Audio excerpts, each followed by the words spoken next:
Pernah kepikiran nggak sih kalau pasar saham itu kadang-kadang geraknya aneh, nggak terduga, seolah-olah kayak punya aturan mainnya sendiri? Nah, hari ini kita bakal coba pecahin beberapa kode rahasia itu. Siap-siap ya, karena kita akan masuk ke dunia anomali pasar yang bikin penasaran. Ini nih pertanyaan kuncinya yang nantang semua hal yang kita kira kita tahu soal pasar. Kan kita sering banget dengar ya kalau pasar itu rasional, semua informasi udah langsung tercermin di harga saham. Tapi, gimana kalau ternyata itu nggak 100% benar? Oke, jadi secara teori ada nih buku panduan resminya pasar. Namanya Hipotesis Pasar Efisien. Anggap aja ini kayak hukum gravitasi di dunia keuangan. Idenya, itu nggak mungkin ada orang yang bisa terus-terusan ngalahin pasar, soalnya semua berita, laporan, data, itu semua udah masuk ke dalam harga. Nggak ada tuh yang namanya harta karun terpendam. Nah, disinilah ceritanya jadi seru. Gimana kalau buku panduan tadi itu nggak sempurna? Gimana kalau ada celah, ada glitch kecil di sistem yang bikin pasar bertingkah aneh nggak sesuai teori? Glitch inilah yang kita sebut sebagai anomali. Jadi ya, ini dia pertarungannya. Di satu sisi, ada teori pasar yang super rapi, efisien, bersih, dan bisa diprediksi. Di sisi lain, ada kenyataan di lapangan yang, ya gitu deh, kadang-kadang aneh, acak-acakan, di mana pola-pola yang nggak terduga sering muncul. Nah, celah di antara keduanya inilah yang mau kita bahas.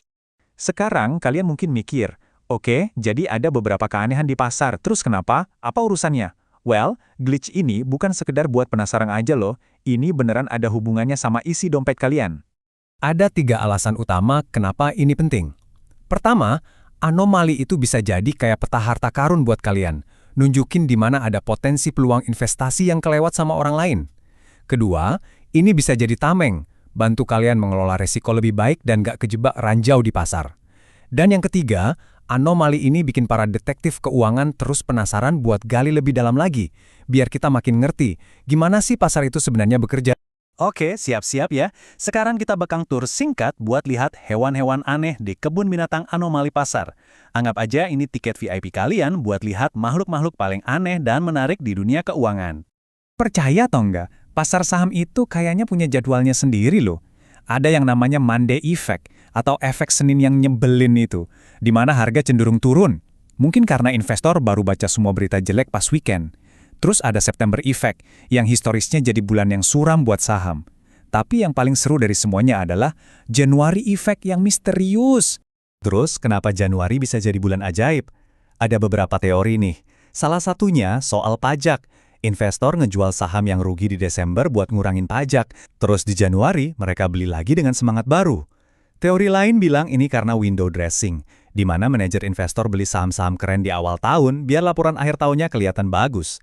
Ya, kayak beres-beres rumah sebelum tamu datang gitu. Anomali berikutnya. Ini nih pertarungan klasik David lawan Goliat. Selama bertahun-tahun, data nunjukin kalau perusahaan yang lebih kecil atau small cap sering banget ngalahin performa raksasa-raksasa pasar, alias large cap. Ternyata kalau soal saham, kadang-kadang yang kecil itu lebih yahut. Dan buktinya jelas banget kan? Secara historis, emang ada beda performa yang kelihatan. Terus apa rahasianya? Salah satu teori utamanya adalah karena perusahaan kecil ini sering luput dari radar. Mereka jarang dianalisis, jadi kemungkinan harganya salah itu lebih besar. Nah, ini justru jadi kesempatan buat investor jeli nemuin permata tersembunyi. Nah, ini nyambung ke anomali lain yang mirip, efek perusahaan terabaikan. Anggap aja ini versi Hollywoodnya efek perusahaan kecil. Perusahaan-perusahaan yang nggak dapat sorotan dari Wall Street, para underdog yang nggak pernah masuk berita, seringkali performanya justru ngalahin bintang-bintang terkenal. Di dunia investasi, kadang-kadang diabaikan itu malah bagus. Oke, lanjut ke anomali berikutnya ya. Yang ini benar-benar ngegoyangin dasar hipotesis pasar efisien. Teorinya kan bilang informasi itu diserap dalam sekejap mata. Jadi, kalau ada perusahaan ngumumin untung besar, harganya harusnya langsung meroket dong, ya kan? Coba kita tes, bener nggak? Jawabannya mungkin bikin kalian kaget. Bukan sekejap, bukan sehari, bahkan bukan seminggu. Rata-rata butuh waktu sekitar 60 hari. Selamat datang di efek pengumuman laba. Ternyata pasar itu pencernaannya agak lambat, butuh waktu buat benar-benar mencerna berita besar. Artinya apa? Setelah ada laporan laba yang bagus banget, harga sahamnya bisa jadi terus naik pelan-pelan selama 2 bulan ke depan. Ini jelas tantangan buat teori efisiensi instan dan bisa jadi jendela peluang buat mereka yang jeli.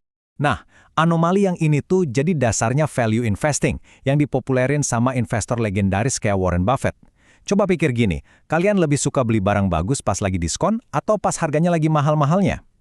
Efek PE ini nunjukin kalau saham yang kelihatan murah dibandingin sama pendapatannya, yang punya rasio PE rendah, cenderung ngasih hasil lebih baik dalam jangka panjang daripada saham yang mahal. Ini tuh kayak berburu barang diskonan di pasar saham. Anomali selanjutnya itu soal keseimbangan. Namanya mean reversion. Tapi gampangnya gini aja, apa yang naik pasti ada turunnya, dan apa yang turun seringkali naik lagi. Kinerja yang ekstrim, entah itu saham yang terbang tinggi atau yang anjlok parah, jarang banget bertahan selamanya. Pasar itu punya cara sendiri buat balik ke tengah-tengah, biar semuanya tetap seimbang. Oke, jadi kita udah ngintip ke dapurnya pasar dan lihat glitch-glitch yang ada. Pertanyaan besarnya sekarang, terus kita harus gimana dengan info ini? Gimana caranya kita manfaatin ini tanpa malah jadi rugi? Coba kita lihat satu contoh strategi klasik yang dibangun dari anomali The Dogs of the Dow. Tenang, ini nggak ada hubungannya sama anjing beneran kok.